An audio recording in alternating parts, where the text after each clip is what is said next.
ndabashuje mu izina rya Yesu Kristo. Imana ibaho umugisha. Nongeye kubaha ikaze kuri channel yanjye kandi nongeye kubaha ikaze mu ijambo ry'Imana. Ndagira ngo dusenge dushimire Imana yaduhaye ubuzima, ikaduha uyu mwanya mwiza, maze tuyisabe kubana natwe kandi ikora ibyo yagambiriye gukora. Imana, turagushimiye kuri Imana nziza, ntawera nk'Uwiteka, nta gitari kimeze nk'Imana yacu. Tugushimiye kubw'uyu mwanya mwiza uduhaye. Ngiye kuvuga ijambo washyize ku mutima, maze uriherekeresha imirimo n'ibitangaza rikora icyo waritumye mu izina rya Yesu, amen. Reka dusome ijambo ry'Imana mu byakozwe n'intumwa ibice 28.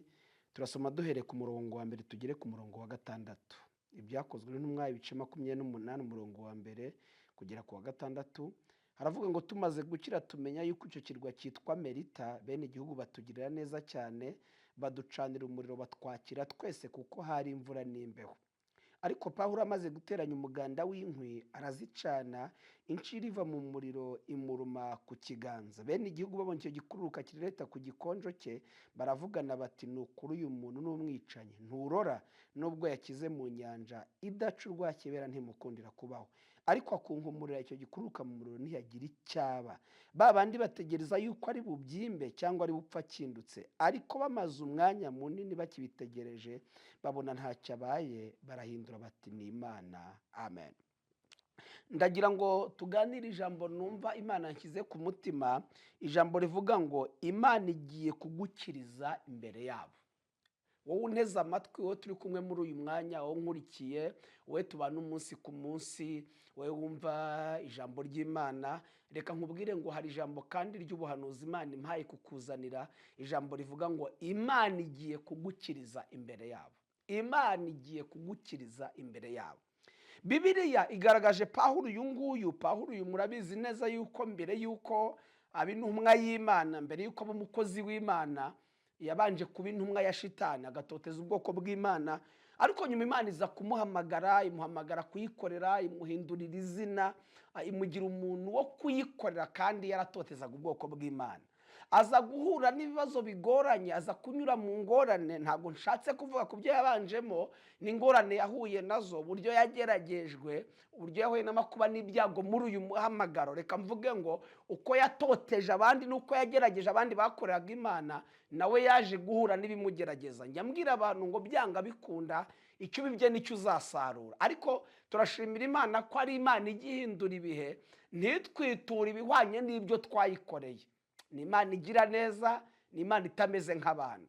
Bibiliya igaragaza ahangaha, iyo usomye guhera ku murongo wa mbere, ngo tumaze gukira tumenya yuko icyo kirwa cyitwa Merita. Bari bakize iki?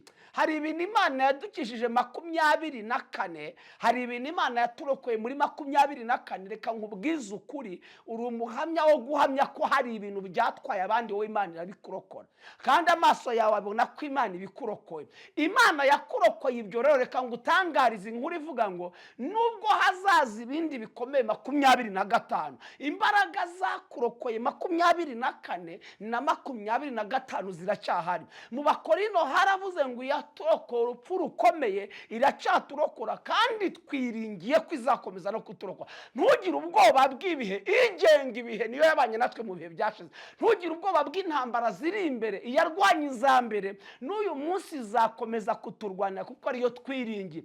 Ngo tumaze gukira, hano bari bamaze gukira mu nyanja, bahuriyemo n'akaga n'amakuba, sinashatse kubyinjiramo cyane. Inkuge bari barimo irameneka, ariko abari bayirimo bose barakira.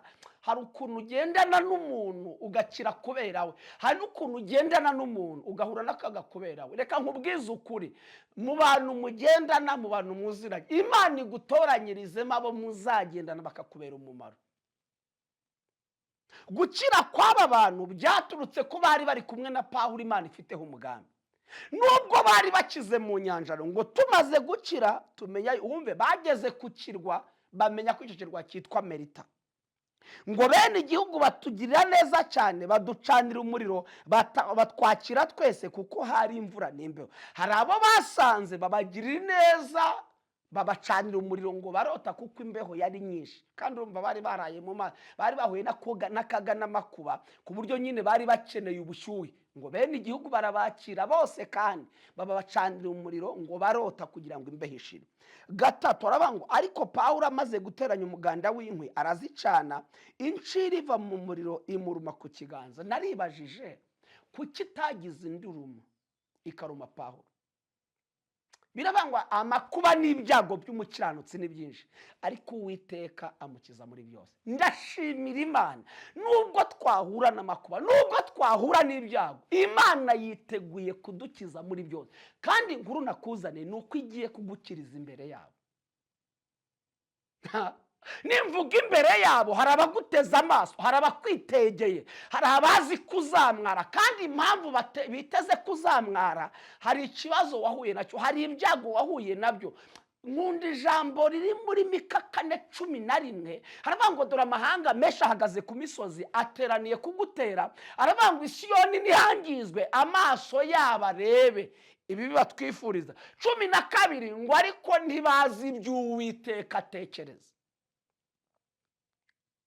Impamvu yo kukwitega, bazi ko wahuye n'akaga n'amakuba, barabizi ko wirukanywe mu kazi, barabizi ko umugabo yagutaye, barabizi ko umugore yagutaye, barabizi ko yagutanye abana, barabizi ko uri umupfakazi, barabizi ko uri imfubyi, barabizi. Ibyo bazi rero bituma bavuga ngo reka tuze turebe uburyo amwara, uburyo akorwa n'isoni.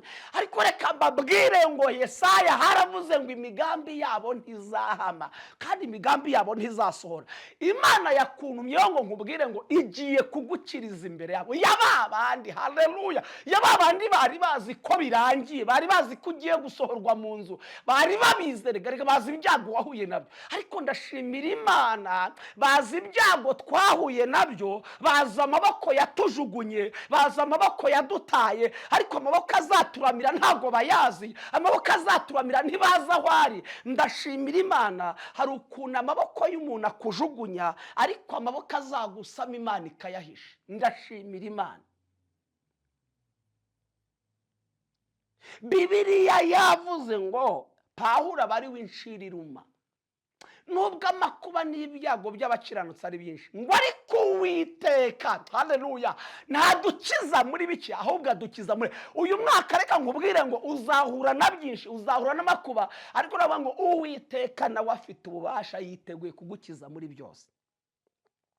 Ngo bene igihugu babonye icyo gikururuka kirereta ku gikonjo cye, baravugana bati, unyumvire, ba bantu babacaniye umuriro bakota. Hari ukuntu umuntu agira ikibazo, ukaba udafite ubushobozi bwo kurangiza icyo kibazo, ariko ukaba ufite ubushobozi bwo kuba wamushakira sapoti. None se umuntu akurwariyeho, nturi muganga ngo umuvure, ariko wamushakira ubuvuzi, washaka uburyo agera kwa muganga. None se umuntu ararembye, urabanga ngo kwezi kwashize warayikize, ngo reka ndebe ko ingira ubuze kwikira. Urumva se uwo mutima ari umutima mwiza? Ngo bene igihugu babonye icyo gikururuka cyarumye, bari babizi ko uwo kirumye atabaho.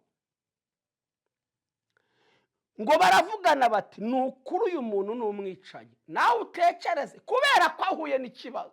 Hano hantu nahageze ndatekereza, iyo umuntu ahuye n'ikibazo, iyo umuntu ageze mu kaga, batangira kumushinja ibyaha, ntabwo akiranuka, n'ubundi twabibonaga. Bavuga ibyo, iyo umuntu ahuye n'ikibazo, umuntu wese amufataho ijambo, umuntu wese amuvugaho ibyo ashaka, abantu baramutererana, abantu baramwitarura. Reka mbabwize ukuri, niba umuntu ageze mu kibazo ukabona ntacyo wakora ngo umukure mu kibazo, basi ceceka, kuko isi ntisakaye, nawe ejo wanyagirwa. Uyu muntu bari bamucanye, none ahuye n'ikibazo bati ni umwicanyi, kuko ahuye n'ikibazo, kuko incira ivuye mu muriro ikamuruma, ahuye ni umwicanyi. Ese koko yari umwicanyi? Ngo nturora nubwo yakize mu nyanja, idaca urwa kibera ntimukundira kubaho. Nurora nubwo hariya yakirokotse iki ntari bukiro, reka nkubwire bigutega iminsi iyakurengeye cyagihe iracyafite imbaraga zo kukurengera. Bigutega iminsi Imana niyo ifite ijambo rya nyuma ku buzima bwawe.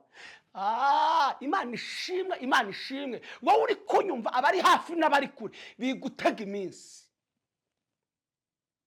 ngo yarangije uriya ntazawurangiza, kuko wawurangije batabishaka n'uyu uzarangira, kuko ubayeho nta ruhare rwabo n'uyu mwaka Imana izakubeshaho.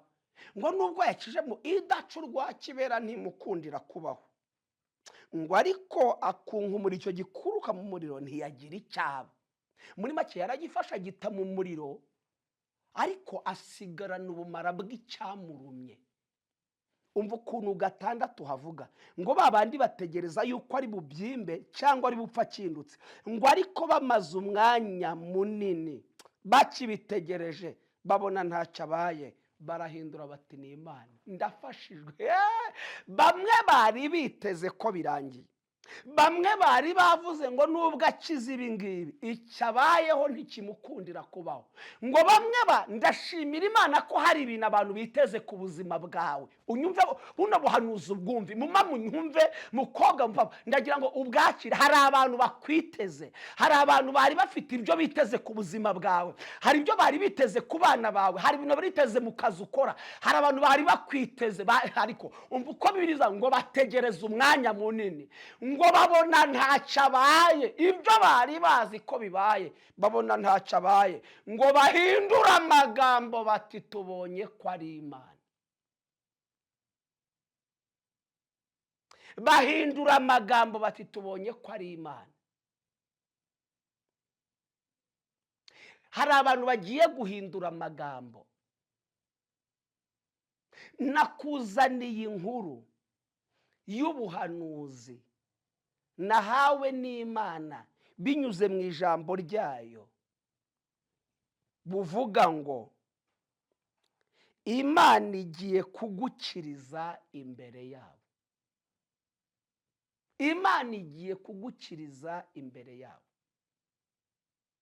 Imana igiye kugukiriza imbere yabo. Imana igiye kugutabarira imbere yabo.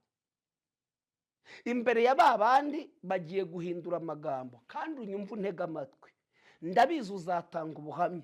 Nutabyandika muri comment uzabutanga aho usengera, uzabuha inshuti zawe, kuko hari ibintu Imana igiye kukuzamura imbere y'abakurwanyaga mu kazi, igiye kugukura imbere, igiye gukura mu bukode imbere y'abagusohoye. Hari ibintu Imana igiye gukora imbere yabo. Ntabwo Imana yakora ikosa ryo kubikora mu bwihisho, kuko nabo bari biteze ikibi ku mugaragaro, nayo iraza kubikorera ku mugaragaro, iragutabarira habona. Ndashimira Imana, aho wasebeye niho igiye kugutabarira. Mu muryango bagusuzuguremo n'igiye kukubahishiriza, agasozi wambariye inshoshoro niho ugiye kwambara icyuba. Ndashimira Imana ko igiye kugukiriza imbere yabo. Wowe unteze amatwi, wowe unteze amatwi, wowe Imana yantumyeho, sinzi ibyari bikugose, sinzi abari bakwiteze. Hari abo uzi, hari n'abo utazi, hari ibyo uzi, hari n'ibyo utazi, ariko ari ibyo uzi n'ibyo utazi, Imana yakuntumye ngo ubwire ngo igiye kugukiriza imbere yabo. Akira gutabarirwa imbere yabo mu izina rya Yesu. Imana iguha umugisha, Imana ikugirire neza. Buno butumwa nibugufasha ubusangiza abandi, nibugufasha ubusangiza abandi. Dufatanye ngo ijambo ryiza ni mugenzi w'Imana. Birashoboka ko hari umuntu wasangiza buno butumwa akaruhuka, ejo akazashima ku bwawe. Uzabugabanye n'umwigisha umugisha.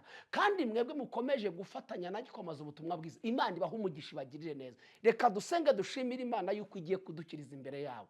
Ijambo ryawe ni ukuri, rirarema. Ngewe mvuze uko wampaye kuvuga, reka rikora icyo waritumye, hazaboneka ubuhamya, kandi byose bizakorwa. Icyubahiro kizakugarukira, ntabwo ari twe tuzagarurirwa icyubahiro. Kizitwa icyawe kuko atari twe tubikoze, ari imbaraga zawe zibikoze. Himbazwa n'amahanga yose mu izina rya Yesu Kristo, amen. Imana ibahe umugisha, Imana ibagire neza. Yambwiye ngo nze nkubwire ngo igiye kugukiriza imbere yabo, amen.